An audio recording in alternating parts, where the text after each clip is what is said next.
Hi, thank you for taking this golf fitness at home assessment. I think it's going to do wonders for your game.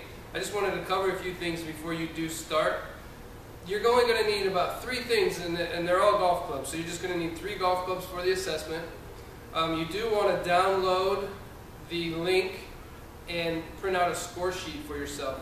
And I do recommend that you do one assessment and then mark down your score, and then come back and do the next assessment, pause the video, and mark down your score. If you do have any physical limitations or anything that you think may cause any discomfort, please stop the assessment and just mark down incomplete. You will have an opportunity at the end of the assessment. You can submit your findings to us, and we will take those into consideration, and we have a great program that you may be interested in enrolling in. But as you take the assessment, I urge you that you be as honest with yourself as possible and have fun. The first test is called overhead deep squat. What you need for this test is a 5-iron. You're going to hold the 5-iron on both ends. You're going to hold the club over your head as high as you can with your arms straight.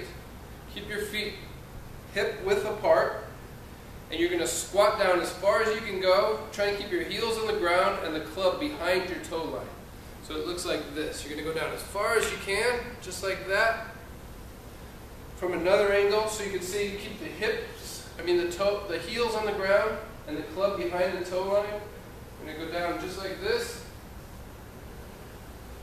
Now if you can do that, then you're going to mark complete overhead deep squat and move on to the next test. If that was difficult for you, if your arms came forward this way during the squat, or if your heels came up, then I want you to set the club down,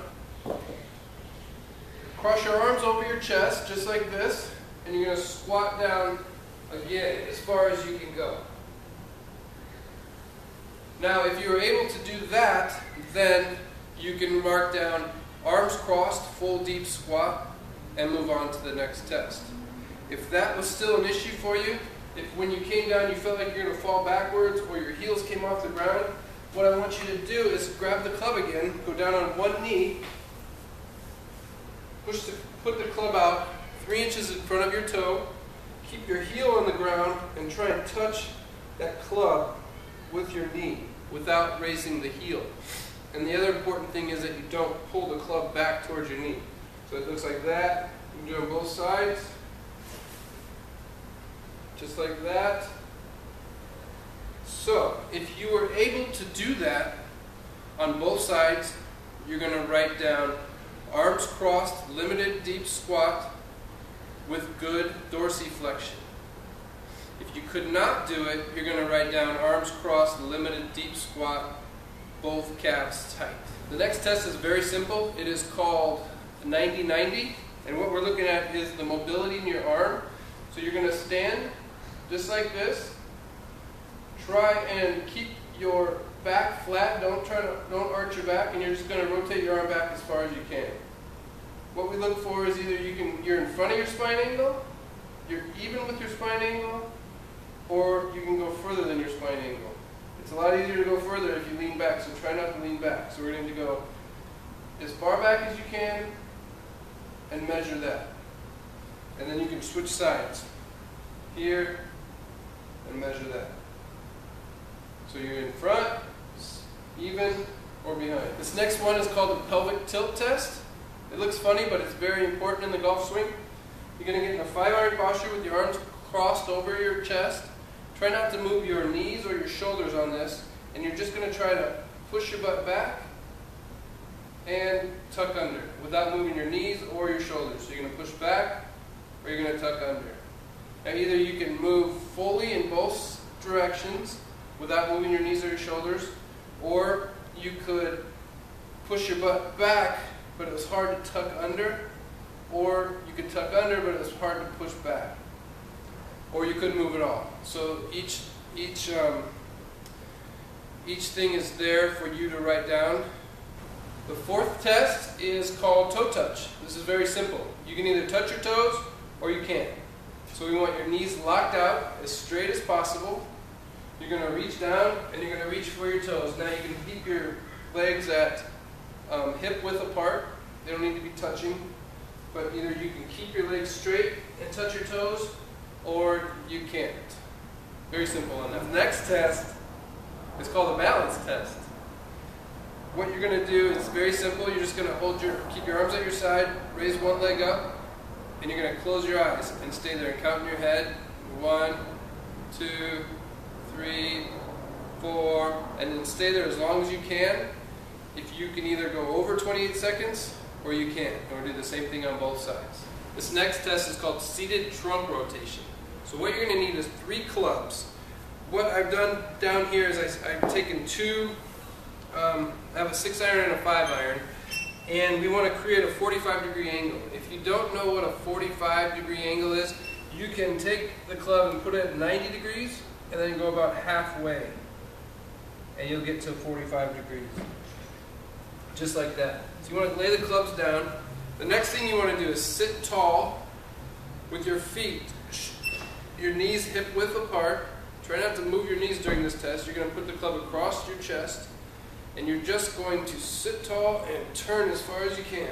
And when you turn, you want to look down and see if you're equal with the 45 degree or if you can go past that way. And then you want to do the same thing on the other side. Look down and see if you can go past that 45-degree angle. Either you can go both sides, you can go past it, or you can maybe go one side, or you can't go on either one. You can mark that down on your score sheet. This next test is called the hip windshield wiper test. And what this is going to tell us is how much mobility you have in your internal hip rotation. So what you want to do is lay down flat on the floor. You're going to put your hands between your knees, just like this. And then you're going to go out as far as you can with your legs or your feet, keeping your hands together and your knees against your hands. And you're just going to go out as far as you can go this way. Now we look for, you want to go out to 45-degree angle. You can kind of eyeball that for yourself. If you can only go a little bit, then it's pretty tight. And if you can go further out, then you can mark that down. So you can either go, you can go past 45 degrees, or you can go less than 45 degrees. Mark that down on your score sheet. This next test is called open book. What you want to do is you're going to lay in the fetal position on your side, stack your knees, stack your arms, and you're just going to go back as far as you can go, keeping your knees together, and all the way back as far as you can go. Now the test is if you can get your arm, this arm, the right arm in this case, onto the floor, keeping your knees stacked together. You can, and then you're going to do both sides. So you can either touch your arm to the floor or you can't. So you can write that down. If you can do both sides, it's complete. If you can only do one side, then you write that down. If you can do, you can't do either side, then obviously you write that down. Okay, almost done. The next test is called bridge with leg extension. Now what you're going to do is you're going to bring your arms up just like this so they're off the floor. You're going to lift both hips up as high as you can go, and then you're going to extend one leg, and you want to hold it there for 10 seconds. Count in your head. And what you want to look for is, did your hip drop this way, or are you feeling some cramping in your hamstring, the back of your leg? You want to look for those things, and you're going to mark down either you could stay up for 10 seconds or you couldn't. And if you feel like your hip dropped, then you may want to mark an incomplete on that side. And you're going to do both sides for that test. So you're going to lift, hold 10 seconds, extend one leg, hold 10 seconds. Either you can keep it up there for 10 seconds or you can't. Okay, the last test is called side bridge with a leg raise. And what you're going to do is get in a straight line, as straight as you can. You're going to raise as you come up. You're going to come up. You're going to lift up in a side bridge position, and then you're just going to hold one leg. Now what you want to do is try and hold it for 3 seconds. And come down. Then you can switch sides. So either you can hold it for 3 seconds, or you can't. And you're going to mark that down in your score sheet.